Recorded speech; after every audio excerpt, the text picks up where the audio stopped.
Hey guys, it's TheFrXion here, Tank12, however you call me, I don't really care.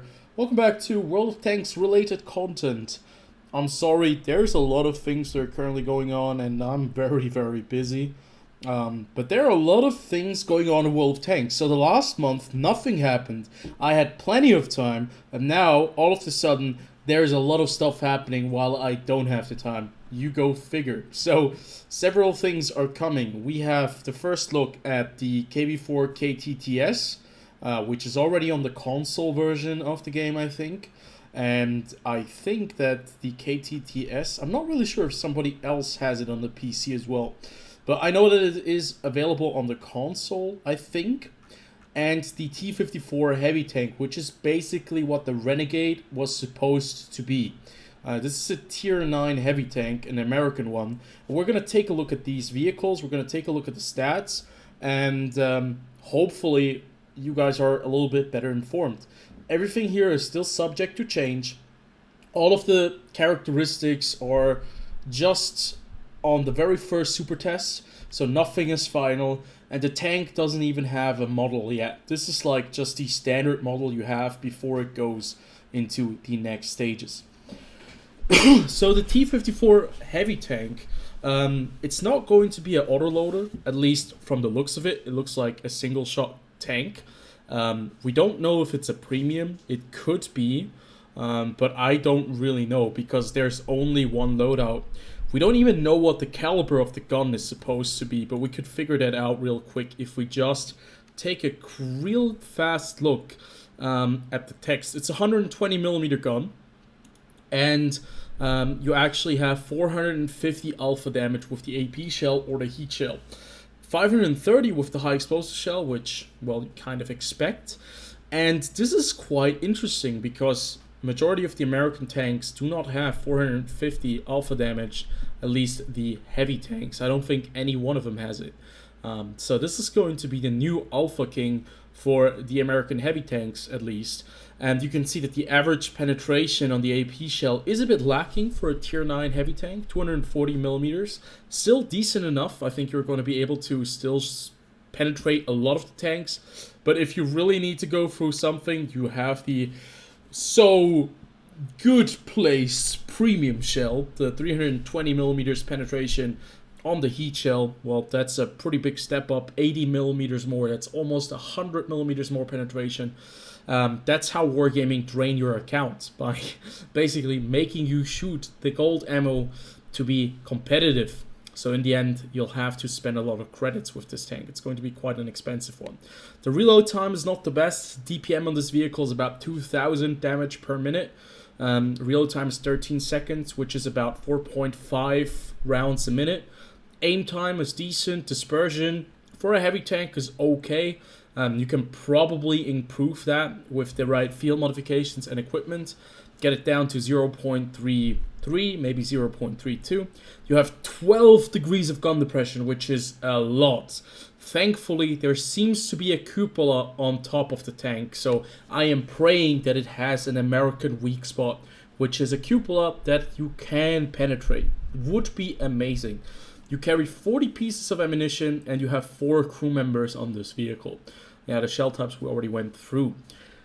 Yeah, maximum movement speed going forwards is 34 kilometers per hour, 17 in reverse. So yeah, it's not going to be the fastest tank. It's not going to be the most mobile. You have 810 horsepower in your engine. That's a specific power to weight ratio of 14.5. which is okay for a heavy tank, in my opinion. Hull traverse and turret traverse, on the other hand, are atrocious. They're pretty damn bad. 24 degrees per second or 25 degrees per second. Not very good. The armor, on the other hand, at the front looks fairly sturdy. 254mm there, 254mm at the lower plate, 76 on the side, which is going to be a little bit of a problem for you, probably. Getting overmatched by certain caliber guns.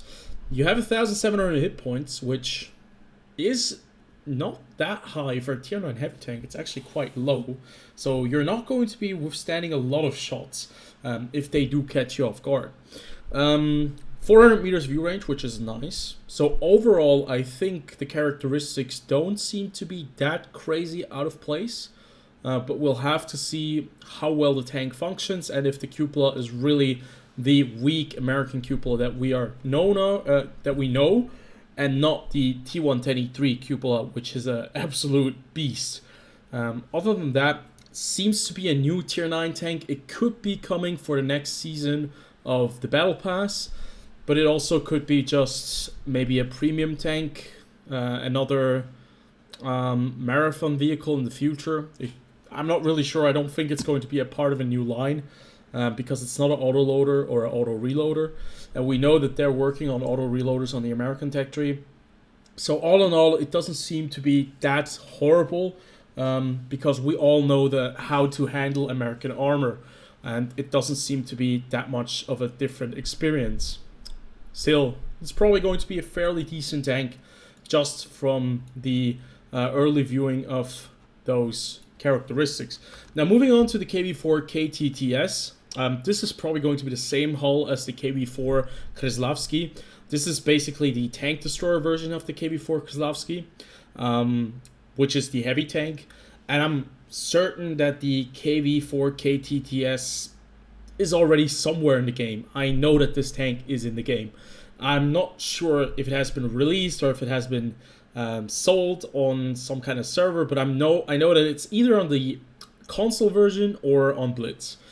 But yeah, you get a 107mm gun, the SIS-7 gun, and 360 alpha damage, 227mm of penetration, 289 with the APCR shells. So all in all, that looks pretty nice and competitive. So this could be another tier 8 premium tank that they might introduce as maybe a reward or a bond vehicle. The reload time is okay, 8.4 seconds. I'd have to calculate that to see like how many rounds per minute that is, but we can do that real quick. Let me get my trusty old calculator out just to figure that out real quick. So we're gonna go like that. That's 7.1 rounds per minute, and that would be in DPM.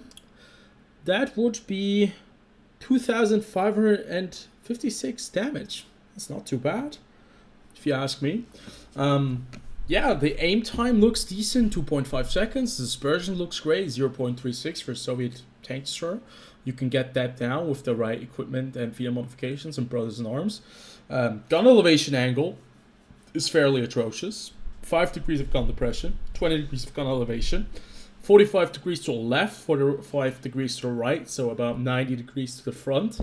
And you have quite a lot of ammo, 90 pieces, so you're not going to be running out of ammo anytime soon.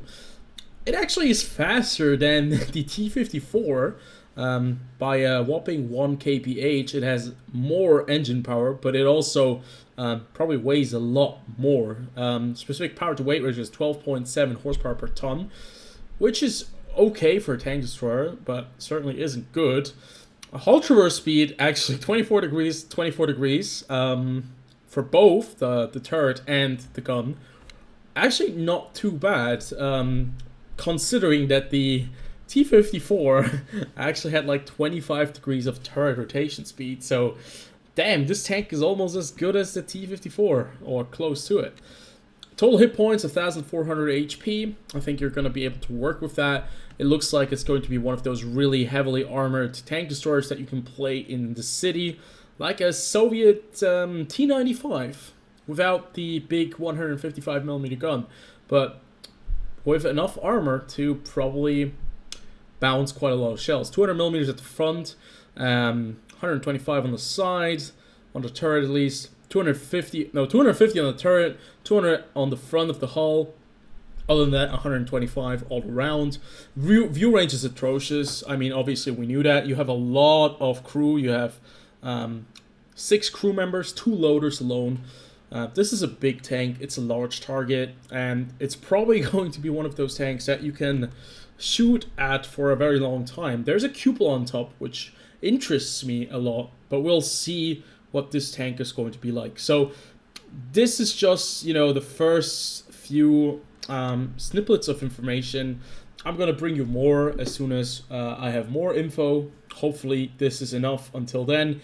I know not a lot of gameplay currently, a lot of talking. There's a lot of stuff that we have to cover, or I want to cover, and hopefully you guys can forgive me, and I see you on the next video. Until then, have a good one and enjoy the sunny days of summer if you're somewhere on the northern hemisphere. Other than that, enjoy winter. I guess. I see you guys in the next video. Until then, have a good one.